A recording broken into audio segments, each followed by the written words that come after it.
Hi, I'm Dr. Paul McCrossan and I'm a chiropractor, and I've been in practice for over 20 years.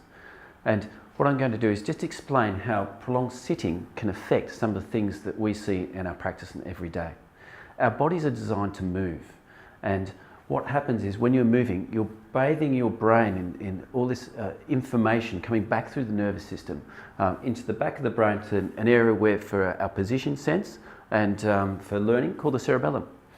Now, when we sit down for a long period of time, that reduces that input in through our nervous system to our brain to a fraction. That's what we call proprioception.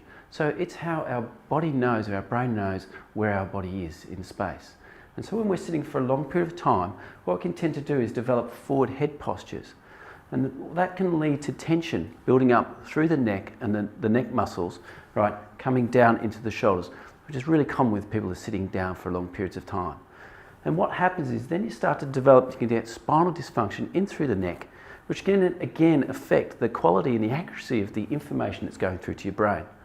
And so we develop this tension, and what is really common for us to see is people not only developing neck pain, but they can also get tension headaches, or what we call cervicogenic, or headaches from the neck.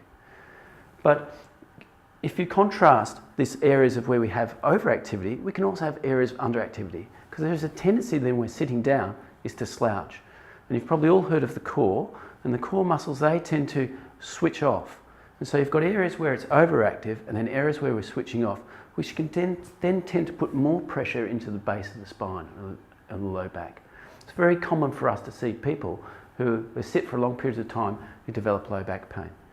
Because the interesting thing is, when you're sitting down, you actually put more pressure on the discs in the bottom of your back than if you're standing up.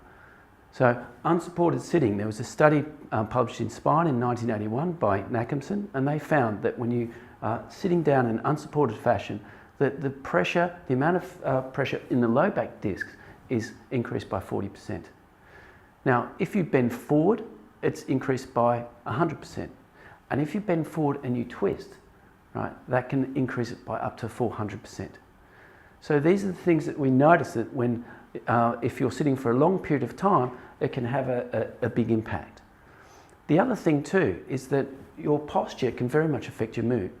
And so a study published in Health Psychology found that people who, when they were doing a stressful task in a slump position as compared to an upright position, they found that people in the upright position had better mood, they were more alert, and they had greater self-esteem and less fear when performing that task.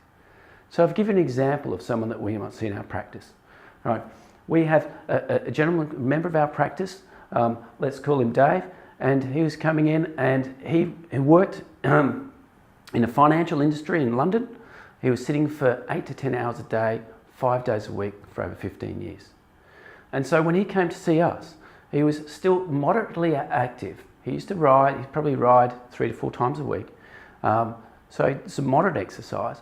But what we found when he came to us, he was getting a lot of neck pain, arm pain from the pressure that was developing in his nervous system, to the point where he was self-medicating himself with alcohol. Because to reduce the pain, he was either taking medication and even drinking to deal with that.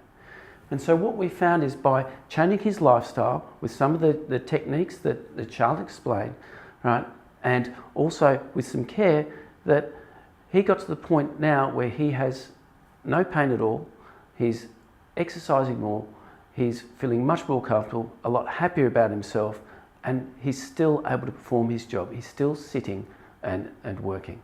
So he's now on periodic care and not using alcohol or medication to reduce his pain.